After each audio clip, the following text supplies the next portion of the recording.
कवि जी बहुत कुछ आप लोगों को सुनाए भी, और मैं तो इन्हीं को सुनना भी चाह रहा था।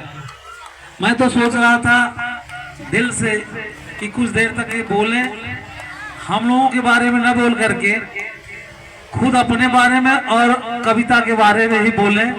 कुछ देर तक हम लोग और सुनना चाह रहे थे, लेकिन इनकी भी अपनी समय की मर्यादा है, और उस मर्यादा का पालन करते हुए इन्होंने अपनी वाणी को चंद लफ्जों में ही कह करके और फिर विश्राम ले लिए। किंतु साथियों, आप इस धराधाम पर आए हैं, आपके सामने कितनी झंझावतें हैं। आप जहां भी हैं,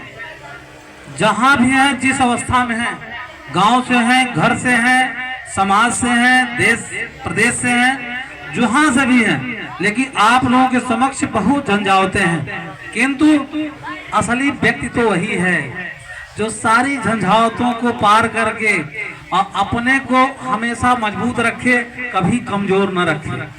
हमारे जो भी इस आयोजन के जितने सदस्य हैं, जो भी मीडिया कर्मी हैं, जितने लोग हैं या आम जन लोग हैं, साथियों, मैं आप लोगों को तो यही वादा करूंगा और करता भी चला आ रहा हूं, कभी आपके सम्मान में कुठाराघात तो कभी नहीं होने दूंगा।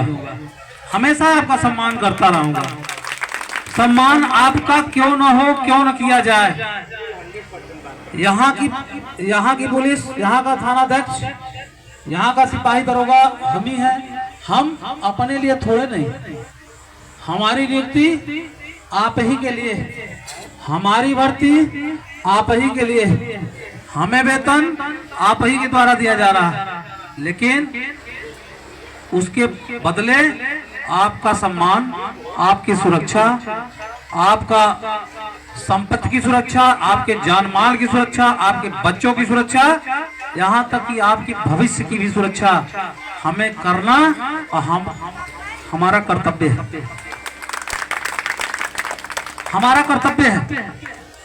जिस दिन हम लोग वर्दी पाए होंगे, उस दिन हमने कसम भी खाया था और कसम खिलाया भी जाता है।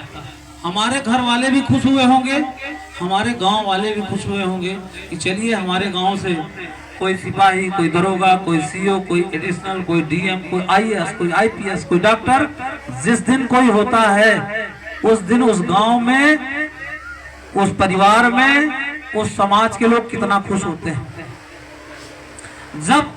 जिस दिन भर्ती होते हैं उस दिन खुश होते हैं। तो मैं तो अपने सभी साथियों से कहता हूं, यार ऐसा ही कार्य करना।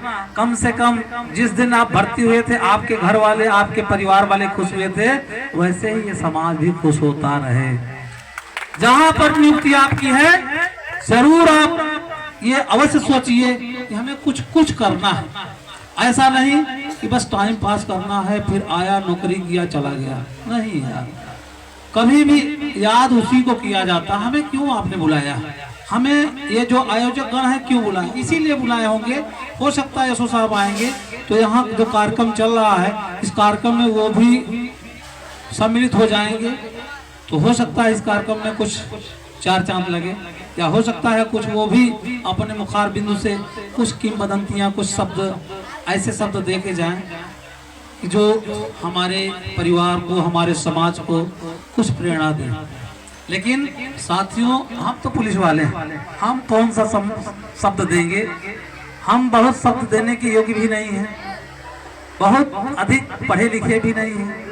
किंतु मैं यही आप लोगों से कहूंगा, देखिए आपने पढ़ा भी है, आपने सुना भी है, और अभी कवि महोदय ने कहा भी कि कलम की ताकत किसी असलहे से अधिक ताकतवर होती है। लेकिन ताकतवर कब होती है? जब हमारा यह समाज, जब हमारा ये परिवार, जब हमारे समाज के लोग उस कलम की ताकत को सम्मान देते हैं। तब ये ताकतवर कलम कब होती है? जब कलम चलाने वाला व्यक्ति